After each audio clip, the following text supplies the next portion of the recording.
Hey, you guys, welcome to our podcast, The Greatest Version of You. We're excited for you guys to be here with us. And I want to introduce you to my good friend, Justin Prince. Justin, honored to be here with you. Justin and I have very similar stories, actually, background-wise.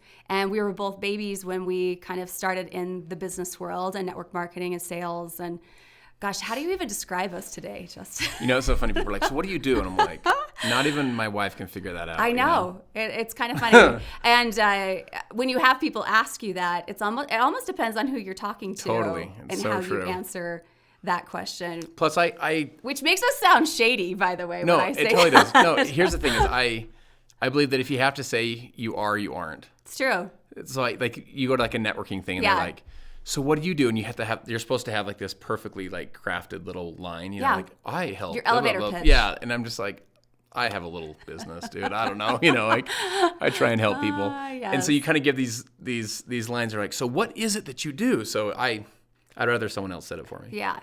Well, Justin and I first met, you guys, and I don't know if he even remembers this, but when I was working with a company called Kyani, and Justin was actually working with a company called Zango, and we were both building a huge sales force.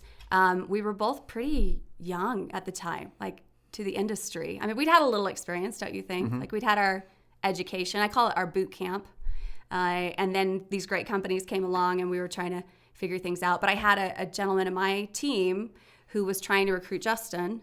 And do you remember this? Put us on the phone together. phone. Yeah, I remember that. So I don't know if you guys have ever heard of Bible bashing. It's not like the best thing for building relationships, like trying to prove my thing's better. No, my thing's better. But somehow we ended up, so this friend of mine and I were on the phone, and then Justin and his mentor were on the phone.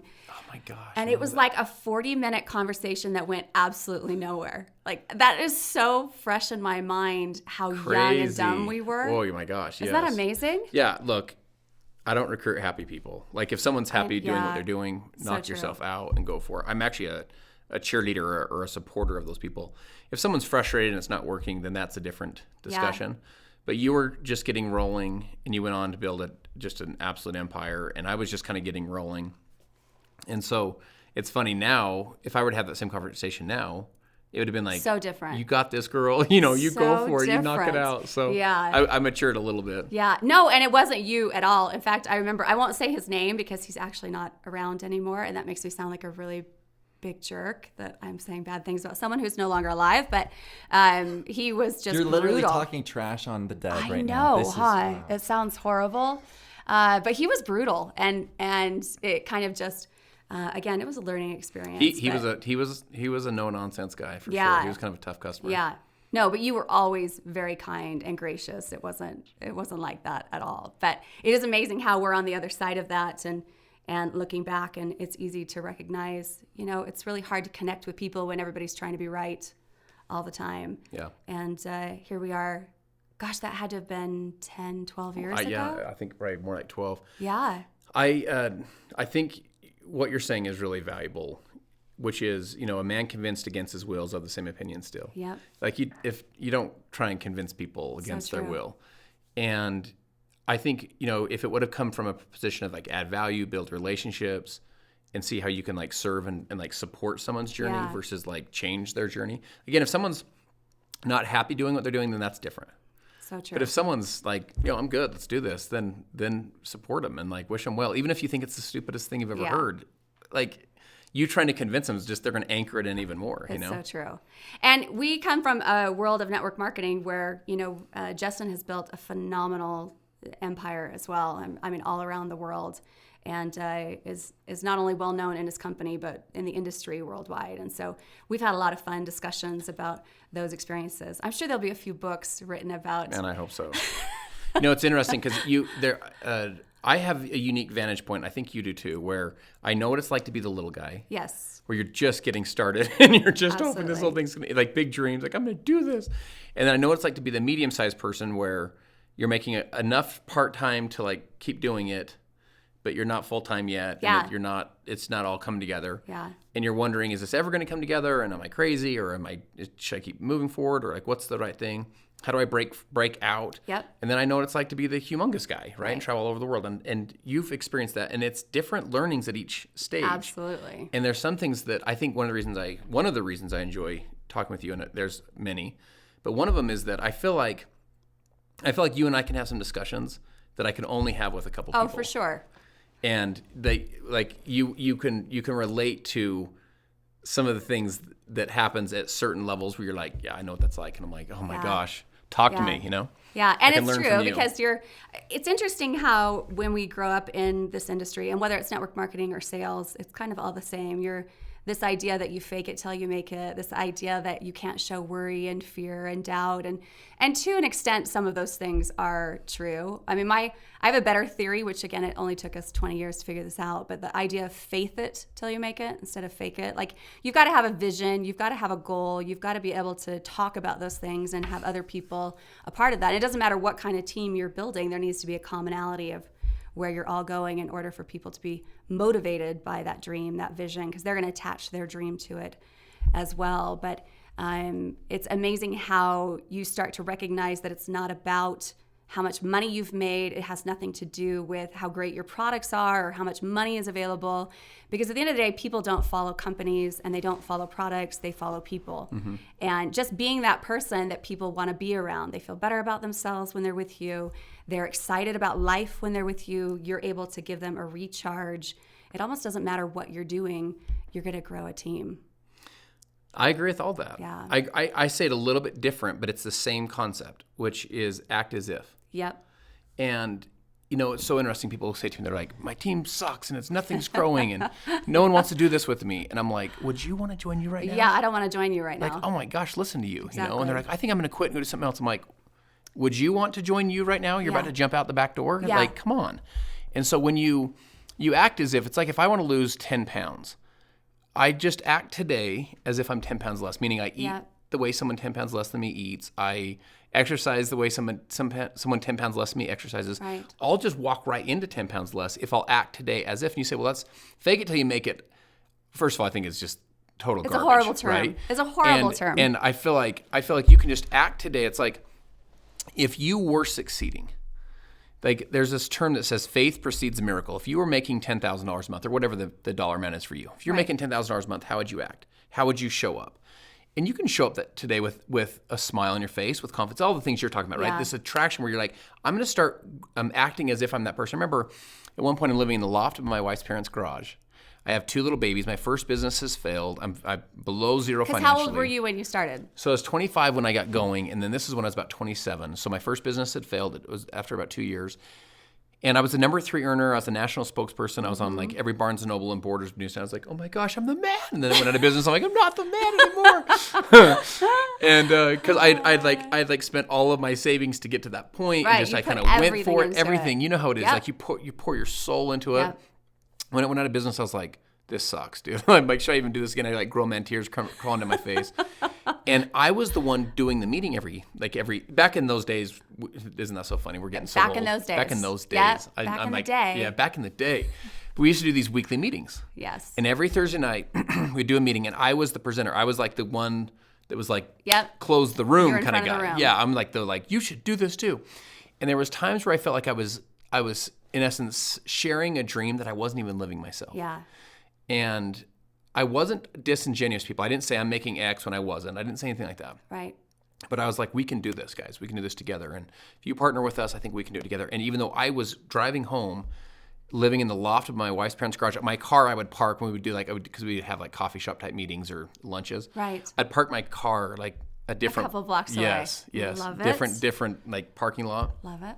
And then I walk out and they'd be like, let's walk to your car. I'm like, I gotta finish a phone call real quick, you know, and act like I'm like finishing a phone call. And I'd go get my white Toyota Corolla, 250,000 miles, and I was sharing with people a dream that I thought we could become financially independent, financially free. Right. And so I was trying to show up as if I was already there, but I was trying to walk in and to become that person. And I think that I live by some philosophies that I'm sure you and I these are philosophies that we've both espoused. Yeah. And it's that life's not about what you get, it's about who you become in the process. Absolutely. And I also believe life's not about where you go, it's about who you go with. Yeah. And so it's about like not only the relationships you're building, but who you're becoming in the process of building those relationships. And I think that kind of long-term view of who am I becoming, how am I growing, how am I adapting, act that way today. I tell people you want to create your future with your future, not with your past. So most of us, we create our future with our past. Like we as we project forward, we're projecting from like, yo, I came from this and I came from that, and like here's the challenges and here's the hurts and the failures and the disappointments and the things that we did that didn't work. And as we project forward, we're projecting with that with that past.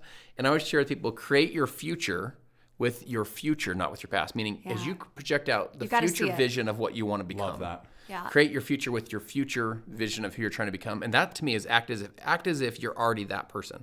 And you start stepping in. I'll give you one quick example.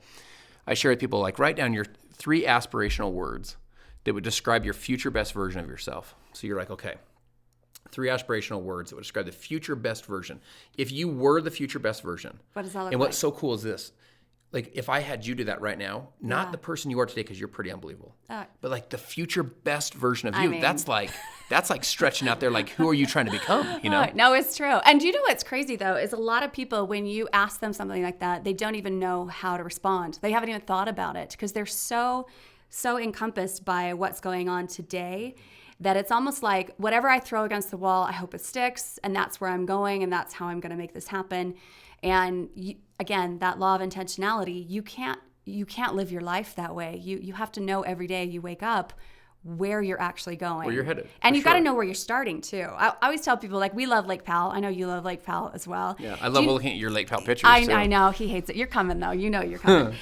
Whenever we go, it never ceases to amaze me that someone will stop us and be like, hey, we have no idea where we are. For those who don't know, Lake Powell is a 120-mile long lake that's right on the border of Utah, Arizona. It's massive. I mean, it's just a lake in the Grand Canyon. But there are so many different canyons and ways to go that and not, you can't always see a buoy anywhere. So sometimes you have no idea if you're even headed east, west, where you're at. And so when people ask, how do I get back to the marina? What they're really asking is, where am I at right now? Mm-hmm. Because even if I have a map in front of me, it doesn't help to know where you need to go if you don't know where you're at right now. Listen, to guide someone in, right? If I land in a city where I want to have dinner with you and your husband, and I say, I'm here, oh my gosh, let's have dinner tonight. The first question when I say, I need you to give me directions. Yeah. First thing you're going to ask is 3 words. Where are you? And you can't guide someone in until you know where they're at. You can't guide yourself to where you want to go until you first get anchored with, like, okay, here's where I am currently, and get real with yourself. I mean, a lot of times we don't want to look at our financials or at our even our back office, right? You don't even want to look at it. You're like, it just sucks so bad. I don't want to look at it right now. Yep. But dude, you can't go to the next spot until you know where you're at. And you're honest about it. And you're honest. Exactly. Get real, get vulnerable. Like, we're sucking right now. Okay, let's go. And then once you know where you're at, then you can guide yourself in, or you can guide someone else in. It's what I call progress. Yep. It's you help people know, okay, here's the current progress, meaning here's where we are currently and how much progress we've already made. Now here's where we need to go. Yeah. And I think people, again, the introspection, the idea of being honest with yourself is probably the hardest thing that we teach people how to do. It's also how we figure out how to motivate people, though, because you know this. Everybody has different hot buttons, whether they're motivated by recognition or they're motivated by accomplishment or they're motivated by feeling a part of a team, whatever it is. The hard part, though, is when someone pretends they're motivated by helping other people and they're actually motivated by recognition. And getting to a place where they can see those things and putting down the barriers like, I'm a better person if I'm motivated by this thing. Put that all aside, because that's not going to help you actually get where you want to go. Like, don't try to rewire yourself. Just know where your focus is or what you're motivated. So then you actually know what to focus on, how to push those hot buttons. And I'm sure you've seen this. That's kind of my all-time favorite explanation is when you ask people what they're motivated by and they think they know, but they have no idea, because you can see it in themselves. And then teaching people how to steer them through that, because even if they think they know where they're going, if they don't understand what motivates them every day, because I always tell people it's great that you want to learn a skill set and you want to be great at this, and some people think it's most important to be a great speaker, or it's most important to know the most people, or it's not. It's knowing how you're motivated, so every day you can feed your own fire, because the skill set will just naturally come with experience. I mean, you've got to be really bad at business before you can be really good at it. Yeah. I get asked a lot, how do you motivate your team? Yeah. And the answer is you don't motivate your team. Motivation is not external. Like I can't put it on you. Like, you can do Can't this. give it to 'em. You got this. There's like, okay, you can't put it on people. Yeah. It's internal. So sometimes when you say, well, I was motivated by that speech. I was motivated by that podcast. It's because something in that speech or podcast or whatever it was touched an internal part of you that was already like the pilot light was already lit. Right. And it like breathed some life into that. And you're like, you're right. I'm going for this thing. So motivation is internal and external. So the best way to motivate someone is to find out what already motivates them. Absolutely. And help them to get it. So the best way to motivate yourself is find out what already motivates you. Yeah. And help you to get it. Like help you to say, okay, here's where I am now. I already know what motivates me. And then I'm here and I want to get to here because this adds, tell people that your dream is the fuel for your soul. And so you can't drive around this town today without fuel in your gas tank. It's true. You're not going to drive around. You're not going to go build an incredible life or an incredible business or an incredible team with no fuel in your soul. And so what is the dream for you? And a dream, again, though that term could mean different things for different people, but what is that thing that you say, oh my gosh, that's what actually turns me on? Like that's the button that you push that really fires me up. That's the fuel for your soul. So what fires you up, Justin? What's that thing? It's so interesting. I'll give you the kind of the real the real answer. Like there's a great story from the Good Book. It's called The Parable of the Talents. And I'm an amateur on the Good Book for sure. But basically the Parable of the Talent is there's a master has 3 servants. And he gives them a talent. And a talent back then was like a coin, but a talent today would be like a gift or a talent or something that you have that's kind of unique to you, a strength that's unique to you. And the way they did is gave 1 talent to one, 2 to the other, and 5 to the other. So the first lesson is they all got something. And so for all of us, like you may have 5 and I may only have 1, but we all have something. Yeah. And the one with 5 turned it into 10, one with 2 to 4. So in other words, they did something with it. The one with 1 was fearful that he was going to lose it, so he buried it. And he didn't bury it because he was lazy. He buried it because he was fearful. Right. Fear-based. And fear kills more dreams and kills more potential and more future maybe than anything else. Fear of what others are going to say, fear of failing, fear of succeeding, fear of criticism. So he buries it. The master comes back and says, well done to the one with 5, one with 2. And he says, where's yours? And he said, I buried it. And the master basically says, that wasn't one of your options. Right. And I think the moral of the story, now this is the gospel according to me. So take this Lay it out, Justin. Take this with a grain of salt. Preach. But this is according to me. But I think the reason that he did that is because your gifts and talents weren't given to you for you. Your gifts and talents were given to you for everyone else. It's true. And so be a river, not a reservoir. That's right. I feel like I don't know if I have 1 or 2 or 3, but I feel like I have a talent or 2, and I feel like I feel like I have an obligation to like turn those into something. Yeah. And so I wake up early and stay up late to like try and like turn those in. Going back to there's a verse in the Good Book this goes back to what we were talking about, like vision. And it says, where there is no vision, people perish. People are like, oh, it's pretty simple. If I don't have a vision, I'm screwed. Yeah. No, that's not what it says. It's not. If there's no vision, it says where there is no vision, the people perish. So in other words, a mom with no vision, the kids perish. Now, when I say perish, they may live. Yes. But like who they could are have they really become. living? Yes. Yeah.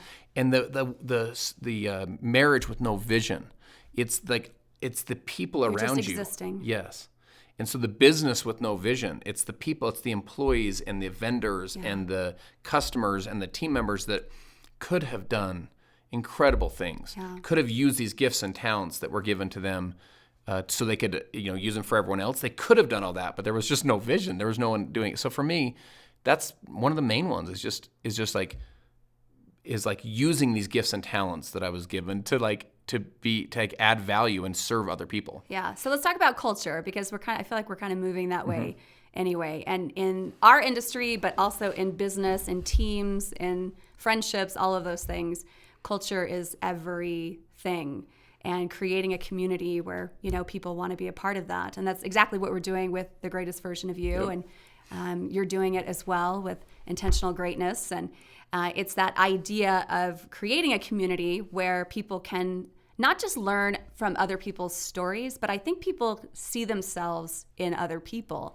And that's truly how you become the greatest version of yourself, is through other people's experiences and sharing those stories. And I'm sure you felt the same way. If you've gone to an event, you've heard a testimonial, you heard what it was that lit you on fire, and then those things kind of started to stay with you, and you take those things with you. So culture-wise, I mean, tell me how you build, because you've built a phenomenal culture. And I love running into people that know you personally or are in your organization. And, Justin walks on water in this world. So I'm not, there's he's probably too some humble. other ones that you haven't talked to yet. He's too humble to say those things. But, and for those of you that don't follow him, you need to, because I mean, he's laying down words of wisdom every single day. And I love everything that you're putting out there. It's just beautiful. So, but cultural wise, you've created a great culture. And I think you've definitely created a great reach, using all of the tools that you are. But tell me a little bit about your ideal culture.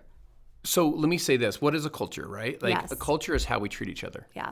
So it's like you have kids, particularly when they're a little bit younger, but even now, if the kids say something, you're like, no, guys, we don't talk that way in our house. Yeah. Like, in other words, that's not part of our culture. Or you're like, no, we don't treat each other that way. That's not part of our culture. So setting the expectation. Expectations, like how do we treat each other? I remember I was at an Air Force base right outside of Washington, D.C. with an amazing woman, multiple tours in Iraq, multiple tours in Afghanistan. She's just an American hero. And we're sitting there at lunch, and there was thousands of servicemen and women in this huge cafeteria. And everyone's just eating, as you can imagine. Trays sitting down, people walking through the lines, forks and knives clanking, like just people talking. So it's kind of like robust, it's kind of noisy. And she said, if a one-star general were to walk down those stairs right now, everyone would put their forks and knives down and all simultaneously stand up and just amazing. at attention. I was like, whoa. She said, if a two-star general would walk down, everyone would do this, forks and knives down, stand up, including the one-star generals. Okay. 3-star general, same thing, including the 2-star generals. 4-star general were to walk down the stairs, everyone, including the 1, 2, and 3 stars, would stand up at attention. She said, if the Joint Chiefs of Staff, who runs the entire U.S. military, were to walk down the stairs, everyone, including the 4-star generals, would instantaneously. It's just the way they treat each other. It's the level of respect. And I thought, man, that's pretty powerful. And there's an old. When you build a culture, you want to build the way that we treat each other. Is an old fable, one of Aesop's fables. There was these 4 water buffalo in the savannah, and there was a lion trying to hunt and eat the buffalo, and the buffalo all came from the 4 corners, and they all stood back to back with each other. And as they were back to back, no matter which angle the lion would attack from, the lion would always get horns. Yeah. And eventually, what happened with the buffalo is what happens to most teams. Is they all started thinking that they were more important than the other ones. Yes, my job's more important. My job's more important. Plus, I don't really like how you do it. Yeah, I Plus, can do you're it better. annoying me, and I can do it better. And I don't like how Barbara does it anyway. And Sandy's annoying. Yep. And I'm frustrated, and I don't want to forgive, and I don't want to, be the bigger person, and I don't want to move on. I don't want to communicate anymore. Yeah. And so one by one, the buffalo went to the 4 corners of the savannah, and one by one, the lion went around and ate each one of the buffalo. Yeah. So I say to people, who killed the buffalo? And you said the lion did. No, my friends. The buffalo killed the buffalo. Absolutely. The culture killed the cows. Yeah. So if you build a culture where you can build people where you're back to back, common themes, like, look, I see where you're going, and I like it's a soulful strategy, right? Like I see what you're really trying to accomplish, not just to make $1, but what your soul's really driving you to. And even though mine might be a little different than yours, if we combine together, I can help you get to where you're going. You can help me get to where I'm going. We build a culture where we all stand back to back with each other, a culture of forgiveness. Yeah. I was with John Maxwell, who we both have an affinity towards. We both love. In Costa Rica. Yeah. And as you know, he does these country transformations, right, where they teach 15 leadership values, 15 leadership principles into these developing countries. And one of the values is forgiveness. So check this out. They had the Costa Rican Senate, who their government set up very similar to the U.S. So they have a bunch of senators. Yeah. And they were teaching his curriculum, his training. They do it through facilitated discussions, meaning they have a facilitator walking people through the curriculum. One of the questions was, who do you need to forgive? So I would encourage everyone listening. That's mind-blowing. You're asking government officials. Unbelievable. Who do you need to So forgive? right now, think about who do you need to forgive? Yeah. Right? Yeah. Who do you need to forgive right now? Okay, you're listening. You say, it's so-and-so. I'm mad at them. Okay, cool. Who do you need to forgive?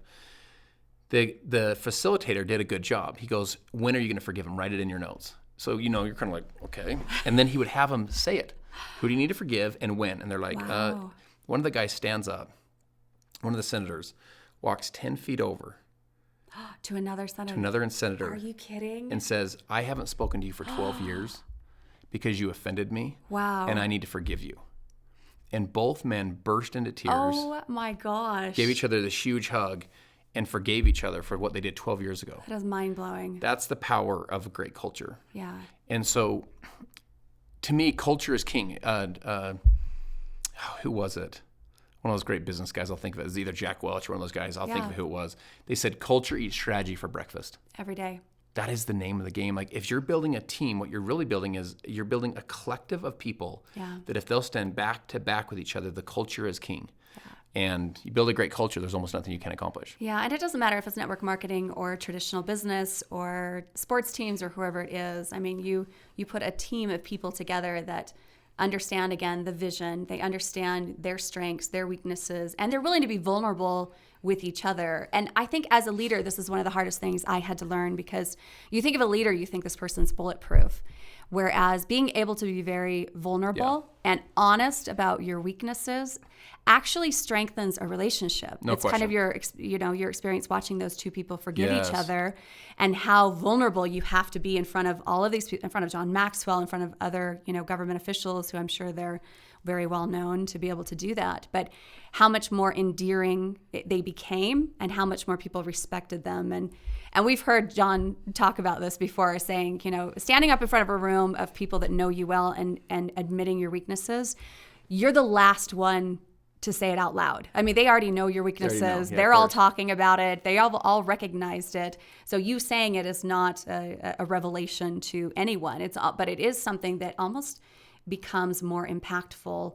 And it gives you a tool to be even more influential instead of looking like you're perfect. And think of law of attraction. I love this scenario. Like, if you're trying to pretend that you're perfect and you're trying to attract people to you, all you're doing is attracting people that are pretending they're perfect too. So you're just in a room of faulted, dishonest people. That's basically what you have. But admitting that you're broken and attracting those broken with you, there's so much healing, growth, connection that goes on there. And people don't expect perfection, but how great if we just expected integrity and honesty. Yeah. So if you and I were to partner, which would be awesome. That would be awesome. If you and I were to partner on something, you have so much individual genius from all of your life's experience, all the things that you've accomplished, all the things that you've seen, all the people you've met. You just have all of this individual, unbelievable amounts of genius. If I were to partner with you, I have a little bit of my own life experience and genius. But if we could work that together in a spirit of love and harmony where you actually have humility, we could create collective genius. And humility, by the way, is not downward subservient glances. Humility, the Latin word means organic, dark, rich, fertile soil. So humility means... Wait, say that again. Yeah, so humility is organic, dark, rich, fertile soil. So it's soil that you can plant in, and it's really fertile. It's easy to grow. Where everything will grow. So what is humility? Humility means I'm willing to grow. I'm wanting to grow. I'm like, it's fertile soil. Like, I know I don't know it all. Yeah. I want to grow. Is humility. I want to learn. I want to grow. I'm coachable. I want to pull from you, and you pull from me, and we work together because we're so willing and wanting to grow. Yeah. I remember when we first started our business, I remember I'd call my partner, and I'm like, because there was tough times. You know how it is, dude, when you're first starting. What are you talking about? It was so easy. Oh my gosh, those first days, you're like, what are we doing here, Yeah. And I remember calling him, I was like, look, as long as I'm all in, and as long as you're all in, we're going to figure this thing out. Yeah. And then I remember we had someone else join. I was like, look, as long as you're all in and he's all in, we're going to be just fine. And then I remember, as long as he's all in and you're all in and I'm all in and she's all in, we're going to be fine. And then just the 2 or 3 or 4 or 5 or 6 turned into 2 million people, Right. And there's an old verse that says, if one could lead 1,000 a flight, 2 can lead 10,000 a flight. So it's the power of collective. It is. And it's the collective genius. It's harnessing and tapping into the power of people getting together and saying, look, let's use what you have, let's use what I have, and let's collectively combine that. And the exponential power of collective genius is unbelievable. Yeah, and that idea of that level of greatness as it grows exponentially. I mean, because it's true. I've witnessed that as well. But I love that idea of you don't quit on me, I don't quit on you. Like, we're going to be horrible at this before we're great at it. But as long as we don't quit, and if you do quit, I'm going to be right there knocking on your door to mentally enroll you back into this vision so that nobody quits on each other. And we've seen that. I mean, I've seen people that didn't really have the skill set, but they had the absolute no quit mentality and make millions and millions of dollars, whether it was this industry or others. But But it is amazing how when you put a group of people together that have the skill set and have some foundation of character and are willing to apply those things together, gosh, it's a lot of fun. Yeah. It's a lot of fun. Okay, so let's talk about when that actually starts to devastate you a little bit. I mean, those people that face-to-face told you, I'm never going to quit, I'm in this for the long haul, and then a year later, 2 years later, 5 years later, they go a different direction. I think a lot of people have a hard time recovering that. And if you and I are honest, we had those moments as well. Who we took it personally or it was devastating, but you're in this industry long enough and life long enough, you're going to have your best friend quit on you. You're going to have your sister quit on you. You're going to have, people that let you down. So how do you personally bounce back from that?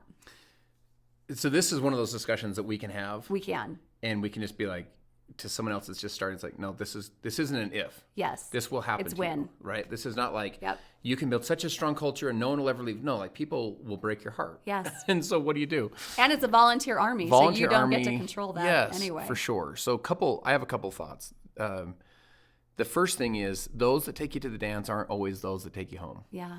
And so sometimes the ones that get you to this rank aren't the ones that get you to that rank. The ones that get you to this rank aren't the ones that get you to this rank. Yeah. Like you have to keep growing. And so I have really 3 pieces of advice. Number 1 is bless and release.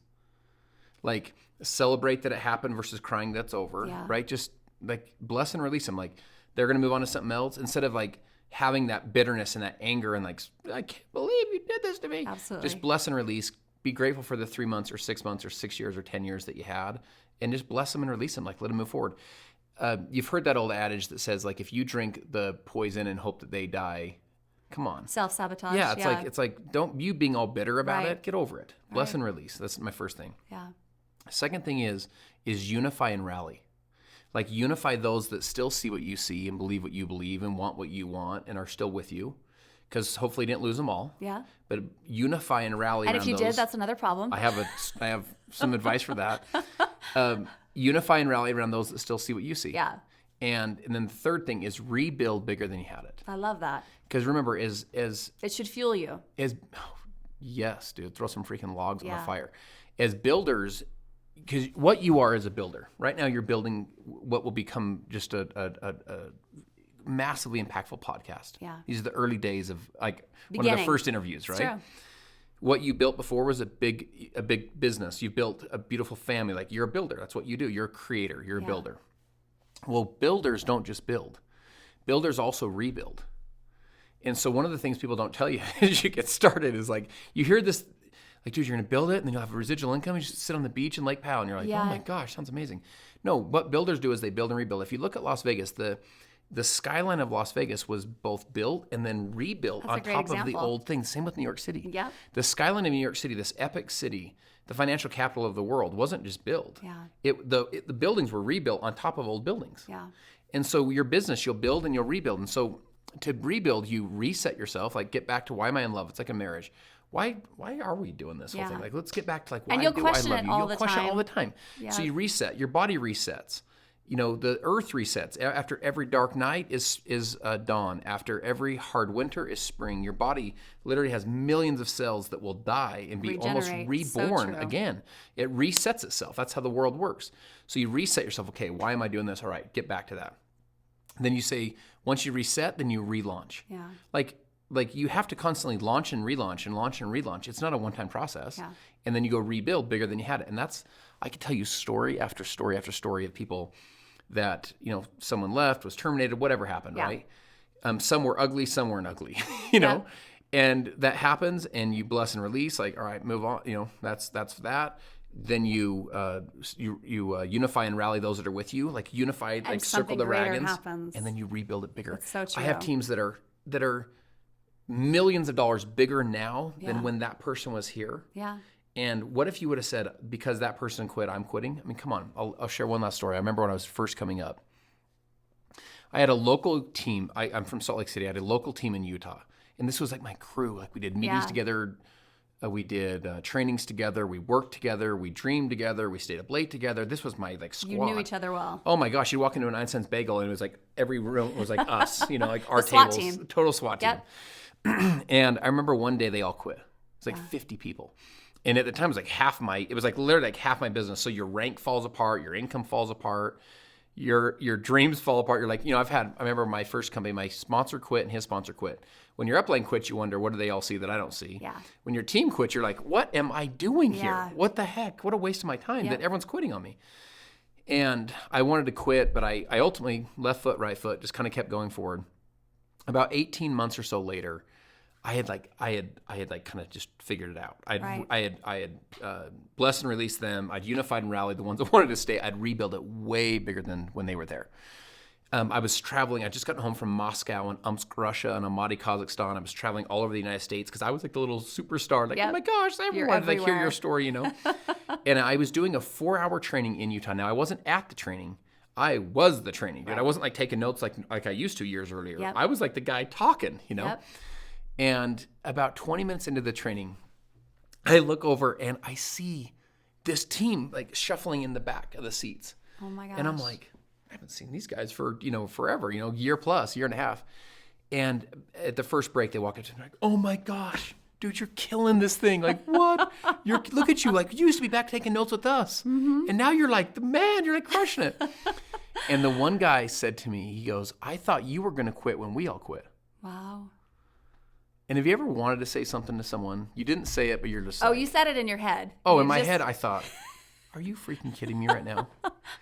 You thought because you quit that I was going to quit? You thought that I was going to let you hold my dreams hostage and my future hostage and allow you to dictate the home I could build for my wife or the car I could provide for my family or the education for my kids or the impact that my life, the value that my life is going to have? You thought I was going to let you hold my dreams and my goals hostage? Are you freaking kidding me right now? That's what I wanted to say. Right. And I didn't say that. That's what I wanted to say. But I share that with you to say. But he said it now. So if you're watching or at home, exactly right. We're talking to you. That's right. Finally got it off his chest. Finally, there's a release. Therapy. Where's the couch? That's what we're here for. That's right. So what I want to share with you is this. Never let anyone hold your dreams Absolutely. hostage. Your dreams and your goals matter. They're important. Mm-hmm. And you're overcoming the struggle to accomplish them is worth it. And your accomplishing them is necessary. And so, yes, it's all nice to say, like, if you're in and I'm in, some of those people may not be in They tomorrow. won't be. And sometimes the ones that take you to the dance may not be the ones And that take you you home. almost have to already program your mind to see that. Yes. Because and this is where it needs to be rooted. Your dreams, if it's rooted in a team or it's rooted in a company, we've seen this how many times. You put your life and soul into a company and then it's not there how many years later. You've got to put that dream and belief in yourself to know that whatever the audience, whatever the direction, whatever the company, that drive is being thrown into the world. Like you're actually going after it for the right reasons. And I'm sure they ask you this question all the time. What if your team, everything disappeared tomorrow? Like everything disappeared. And you're talking, and I know you've done the same thing, but when you've grown a sales force that's done over $1 billion in sales, that's a massive devastation. If you were to wake up tomorrow, aliens had abducted every person in Salesforce and your entire team. And you have to know this about yourself. At some point, you'll get there. And I know Justin has, but you wake up and you'd have a pity party. We all would. Mm-hmm. We're all human. It would impact us. But the next day, you'd start again. Like you would not miss a beat because your goals, your dreams, your aspirations are so clear. It's not even that it's so important. It's just they're so clear. And your purpose is so clear that you can't help but be driven every single day, where you can't wait to wake up in the morning. You can't wait to get your feet on the ground.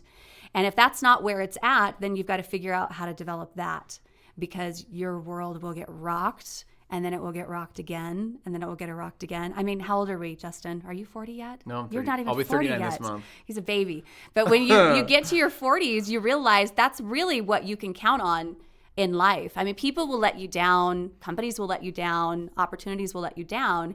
And so when your dreams are rooted in yourself and your belief system in yourself and what you have going on, it's really hard to rock your world. I guess it's hard to be surprised anymore.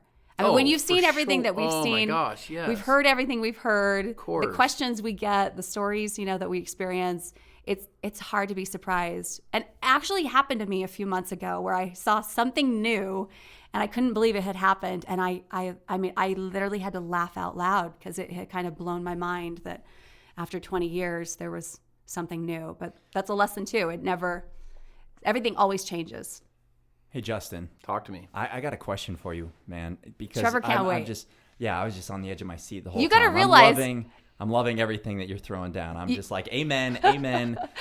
You got to realize Trevor and I met in the network marketing love it. industry as well. And he was, You know how to recruit talent. He was just barely coming off his mission as well.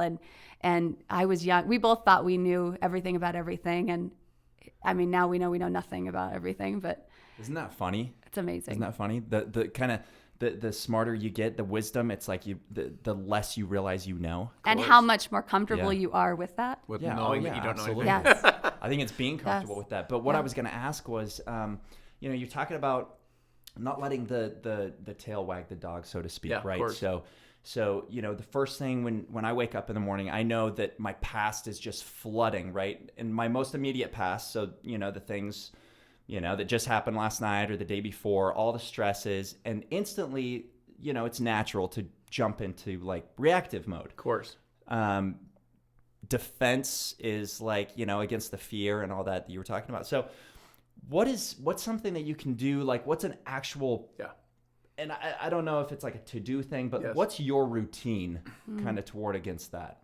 So this is such a good question because you got to understand. Aristotle says excellence is not an act; it's a habit. Absolutely. He says, therefore, we are what we repeatedly do. Yeah. So habits is like, I mean, how boring can it get? Talking about habits. Yep.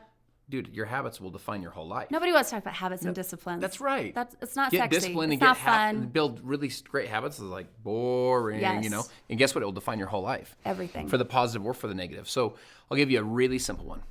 Simple meaning simple to conceptualize. It's actually challenging to do. Avoid your phone for the first hour of the day. Now, when I say avoid your phone for the first hour of the day, I'll dig into that. But here's what I want to share with you. Most people live a life of reaction and distraction versus intentional creation. Yeah. We just react to the whole thing. And how many of us have ever had that? There's been studies that said people reach over and guess what they touch? First thing they touch in the morning is their phone. Right. Second thing is their coffee. Third thing is their toothbrush. They are into their phone. They haven't even rolled over and touched their spouse yet, or their kids, or anyone else that they care the most about in the world. And so, how many of us have had that where you like pull the covers over and you have to lower the dimness on your phone? You're like, You're right. You're not even out of bed yet, and Yeah. you're already reacting to the world. And you're reacting to their agenda and all of their news and all of the stuff that they need. And so I tell people, you want to give yourself an hour. And if you can't do an hour, do 30 minutes. If you can't do 30 minutes, do 10 minutes. But just time where it's just you know. So that's the first thing is you Because you're not setting intentions yet. intentional creation. Yeah, you've got to start your day You have to intentionally. live. Not reactions. If you want to a simplest way to separate yourself Yeah, it's beautiful. over time and distance from everyone else is be intentional. I'll share a quick Maxwell story. I'll fit this in real fast. So we were in Costa Rica. Yep. We'd spoken meaning we'd traveled with him. He had gone and spoke to these different places. We went to the U.S. Embassy, met with the U.S. ambassador. I'm sitting there. I'm like, what the heck am I doing here? Went and met with the head of FIFA over there. We went to the police academy graduation. They don't have any military, so it's all police, like 2,000 or 3,000 police cadets. John's up there teaching and stuff. So we're all these amazing businessmen at the National Theater, just epic, right? So as we're there, he goes to a local university, and there's about 500 students. So think of students. These are 17 on the low, maybe 18 to 20-something-year-old kids. Yep, They're just kids, starting life. right? Here's a 70-plus-year-old man Yeah. that's lived a full life, that has lived just this extraordinary life. Beyond. And he's kind of become like the guy, Yeah. right? And he says, now we've seen him do all this stuff. He has this interpreter who you'll meet. The guy's unbelievable. He's the best I've ever seen. And John's on the stool. If you ever watch John teach, he'll sit on a stool. It's very still. And he'll have like a high boy where he'll have an iPad Yep. and just teach. And his content's so rich and so thoughtful that he can do that without you being like boring. Because normally you need the guy to just be goofy all over the place to even care. Because we're all ADD and we need a show. Totally ADD. And there's no show. His content's the show, right? So he sits on this high boy. He's got his notes, and he says to these kids, right? These Costa Rican kids meaning 18, 19, 20 years old. He says, if I could only give you one piece of advice, only one, I want to share with you the one thing I would tell you. So he's the world's foremost authority on leadership. He's written all these books, all these. He could give him so many gems of knowledge. He said, if I could only tell you one thing. And I kind of like lean forward in my seat, like, what's the one thing, you know? And he stands up off of his stool and he walks right to the edge of the stage. And he holds his arm up like this and doesn't say anything. And I'm like, what's going on? Right. Because I've been all these other speeches, he hadn't done this. And it's probably silent in there. Just like a Totally pin silent. drop. I Pin love drops. His interpreter walks over, edge of the stage, and holds his arm up like this. Doesn't say anything because John hasn't said anything. John just looks at him. 15 seconds, 20 seconds have passed, 30 seconds, and I'm like, this is like getting awkward. He's just holding his arm up like this. Finally, one of the Costa Rican girls, one of the students, she stands up and holds her arm up. No way. And another one, her arm up. Another one, like all of a sudden the whole audience starts to stand. It was like, if you've ever seen Hunger Games. It's Yes. like everyone starts doing like the sign, you know? So anyway, so like people like. You're like, should I whistle? No, What's seriously, I was going like, on? what's going on here? And we're like, there's about 8 of us. We're like looking around at each other like, what's he doing? Yeah. Are we supposed to stand? We hadn't seen Put him our do this. hand up? Everyone stands up and he says this. He says, if there's only one thing I would tell you, it's to live an intentional life. Wow. He said most people have uphill hopes and downhill habits. And he said, all success, you've heard him teach this, is all uphill all the way. All the time. And so he's kind of holding his arm up like this to signify all uphill. So first hour of the day is live an intentional life. Like have some time each day where you're like, you know what, I'm going to be intentional on intentional creation versus reaction and distraction to everyone else, everything else, all the stuff I have, all the pressures, all the stuff. I'm going to intentionally create my life. The second thing I'd share with you, and this is part of that same thing, is I would encourage you to listen to something positive for the first 10 minutes a day. Your mind works on wave cycles. It works at 12.5 wave cycles per second in the early in the morning, which basically means your subconscious is very rested, and you can absorb at a higher level early in the morning because you're just more rested. And so I tell people, listen with relaxed belief. You say, well, how can I listen if I'm not on my phone? Listen, if you have to get your phone, don't check text, don't check email, don't check social. If you have to go to a podcast, if you have to go to a book on tape or whatever it is, cool. Like this podcast, This for podcast, example. Yeah, for like sure. you, No, I'm I have one to serious. recommend. Can you imagine though, for reals? I know. Imagine if your first 10 minutes a day, you flip Becky Purcell on and you listen for at least 10 minutes. What if you gave yourself an hour? I highly recommend it. Oh, I would highly recommend it too. But imagine the amount of genius that you could pour into someone's mind if they did that as a consistent habit or pattern over a 1 day, 1 week, 1 month, 1 year, 5-year process. The amount of value that you could pour into their life is almost exponential. Yeah. And it's a simple habit. So that would be my first thing I'd just share is like take some time every single day, and I would encourage first thing in the morning, don't let yourself instantly go into a world of reaction distraction. There's reasons that we're seeing rises in ADHD, in Absolutely. anxiety and depression. Some of that is it's chemical. It's because we're so conditioned to be in reaction mode all the time that we have a whole generation of children that they're living in this. They don't even know. Let me give you an example. Have you ever been in a flow state? Flow state, like you're just like, baby, let's do this thing. Like, bam, you can just make it happen. You're writing. You can handle tough conversations, tough meetings. Like you're just rocking. And you can look back in a day and be like, how did I get all this stuff done? Absolutely. If you get distracted, according to research, if you get distracted, how long do you think it takes to get back into flow? 10 seconds, 30 seconds, a minute, 2 minutes, 5? It's 17 minutes and 23 seconds to get back into a flow state. Think of most kids. They send and receive 4,000 text messages a month. Yeah. Their bodies never experienced a flow state. Mind blowing. And so you want to take some time every single day to intentionally create your life. Live a life of intention versus just a life of reaction and distraction. So that'd be my. I love that. And everybody's Simple done things it. for I that. mean, That's how many times has an hour gone by and you've been just, I don't care if it's on a plane or whatever, and you're just scrolling and you're like, I cannot believe I just spent that time with no accomplishment, no purpose, did not stimulate anything in my brain. It was just a vegetation state. It's the shift from employee to entrepreneur mindset where you got to realize, like, if anybody's going to train this brain, it's going to be me. Yep. It's got to be. I want to say this, though. I agree with everything you said, but I want to say this. Entrepreneurship it can be maybe the most distracting thing you could do. It can be. Because there's just so many things coming at you so fast, and you're the one that's like, oh my gosh, trying to figure it all out. And your phone, you got to react to everybody because they're on your team and they need something, and your customer wants to buy and whatever. So that's the thing that's why creating habits and patterns to learn to focus and learn to intentionally create. Bruce Lee says, I don't fear the man that's practiced 10,000 kicks once. Or 10,000 kicks one time. I fear the man that's practiced 10,000 kicks one time. Yeah. And let me say that again. Bruce Lee said, I don't fear the man that's practiced one kick or 10,000 kicks once. He says, I fear the man that's practiced 10,000 kicks once. Yeah. And One kick 10,000 times. Yep. oh my gosh, please. He's perfected it. We get it. No, 10,000 kicks once versus one Thank kick you. 10,000. Thank you. Yeah, Oh my gosh. The point is learning how to get focused. You know how it is. It's consistency. It's law of consistency. The sun all has the folds back general on it. power to heat the earth, general power to Yes. give light to the earth.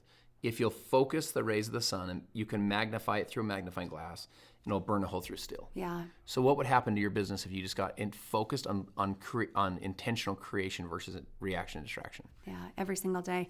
It's funny because I had a gentleman ask me a question a few years ago that totally changed how I view that state of mind as well, and that law of intentionality. And he said, Becky, what do you do for yourself every single day that your mind and body and soul are completely connected? And I was like, what are you talking about? I mean, I literally couldn't even fathom what he was saying because I had never practiced it. And so many of us are living our life like whatever we need is going to accidentally fall into our life. And that's not true. I mean, that's, again, when you're not really living a life, it's just time passing. And I hadn't been doing anything like that. I'm so results driven that it's all about tasks and lists and getting things accomplished and getting things done, because I'm the other person where if I'm doing nothing, my level of anxiety goes up, the roof. Like I can't do it. So I've got to be doing something all the time. But I had never developed something where I was just able to focus and reflect, and whether that was meditation or Pilates, or for some guys it's golfing or whatever it is, where you're not actually making lists in your mind, you're not solving problems in your head, you're not stressing on anything, where your mind and your body and your spirit can all just kind of come together. And that's where enlightenment and purpose and passion and all of those things become clear. That's where clarity in our life happens. And it's just most of us never intentionally put the things in practice to realize those things. Trevor wants to say something so bad. Oh, we're on a time issue, but Okay, I have a question for you. Please do. Do you ever, going back to intention, going back to like vision, all the stuff we talked about, did you ever have times where you just like all of a sudden you're like, oh my gosh, I'm like living right now, physically living like a dream or a vision that I had years ago? Yes. There have been a couple moments like that, and it's overwhelming, quite honestly. I'm not a big crier. Like I get annoyed when people cry. I'm that girl. I know. It's so, I make myself sound so horrible sometimes. What up, sympathy? I know. It's so bad because I want to have a conversation and I feel like crying gets in the way. Yeah, of course. I'm not wired correctly, you guys, but but people use emotions sometimes to kind of steer a conversation a certain yes, way, or sometimes it's manipulative. Yeah, I'm not that girl, but I literally have had moments where the only time I cry is when I'm just so overwhelmed with gratitude, and that's usually how it comes out. But there have been moments where whether it was a vision board or just something that you and your spouse have talked about for so long and have pursued for so long. And then you have a moment where you can actually look at your life. And let's be honest, it usually happens through your children. Like something happens in your life or your kids' accomplishments, or you hear something and all of a sudden you realize, I dreamed this. I brought this to fruition somehow. I've, set that path. And sometimes it's big moments. Sometimes it's moments where you and all your best friends are on a freaking $4 million houseboat at Lake Powell, and you can get away and there's no cell phone service, and you get to create memories for the people that you love dearly. Like those are moments for sure. But sometimes it's moments where you hear your son repeat something you've given him as advice to one of his friends. Like I had a moment where my son was on the phone with a friend who was wanting to quit football, and he's literally saying words that I had said to him over and over again. You know, things like, you get 100% of everything you don't ask for in life, and you know, you can't quit your way to success. And all of a sudden I hear him repeating these things, and I just have this overwhelming moment. Part of it's just like, oh my gosh, he's getting it. Like, if this hasn't been a whole waste of time raising our children. And but those are also those moments where you realize, I've already dreamed these moments. I've already wished these moments, and it hasn't been a wish. It's all been an accumulation of day after day, moment after moment, and living that intentionality every single day. Just piggybacking on what you just said, I remember driving in my car. And so now I am the crier here for a second. The pressure on my chest, on my sternum, I could swallow in my throat, or I could like breathe every breath. I could feel the pressure of like the financial pressure, you know? And I remember thinking to myself, I'm like, if I ever get there, I made a promise to myself, I could tell you right where I was on the freeway. You'd know right where it is. And I thought, if I ever figure this thing out, I'm not going to forget this emotion, this feeling. Yeah. And I felt like I could burst into tears. I wanted it so bad. And also, like, all the stress, you know, was kind of building up to where you could like burst into tears. And I tell people, you want to convert that. You do. That emotion, convert it from like bawl your eyes out, convert it into fuel. Yep.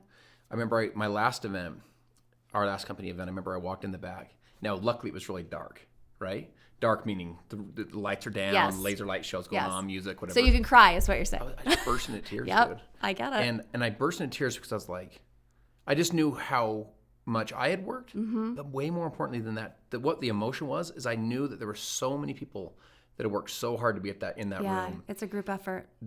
And a lot of them were feeling that same pressure that I had felt, even still currently. Like it was just all they had to just get there and like, I'm gonna believe one more time. Yeah. And like, luckily it was dark, and so I was just like, oh my gosh, like this. Yep. And I was like trying to like not let anyone see, like, whoa, baby, he's the guy. And but just all of that accumulation, I was like, this is a dream that I dreamed. But like, now it's like your team is this humongous room with this laser light show, and you're like, what the heck is going on? Versus like your team's like you and your sister, you know, or you and like the three friends in your row. How we all started. And so anyway, it is interesting though. You sometimes there's a great really wise man that says, our lives pass away like it were unto us a dream, and it just happens, and you're like, blink. It's like life is really life is short, or life is long and it's short. Meaning there's sometimes when you're going through it, you're like, is this ever gonna end? Like it's like a grind, but then it's also really short. And it just passes away. You look back in a year, 5 years, 10 years, 15 years, you look at those kids, and you remember when they were little kids, you like look at pictures and you're like, what the heck happened? And so you want to make sure you give it all you got. You do, at every moment. And, you know, part of this series, as far as becoming the greatest version of you, I think it's impossible to do by yourself. I mean, no man can, no woman can. It really is an accumulation of a team of people around you. You know, we've all heard it been said, self-made. You know, at one point, I think you would have said, I'm self-made. I would have said, I'm self-made. And to both of us, I think someone has clarified that for us, that nobody is self-made. I mean, we are all a product of all of the phenomenal people around us, sometimes the not phenomenal people around us. We all decide, you know, we want to replicate this. We don't want to replicate that.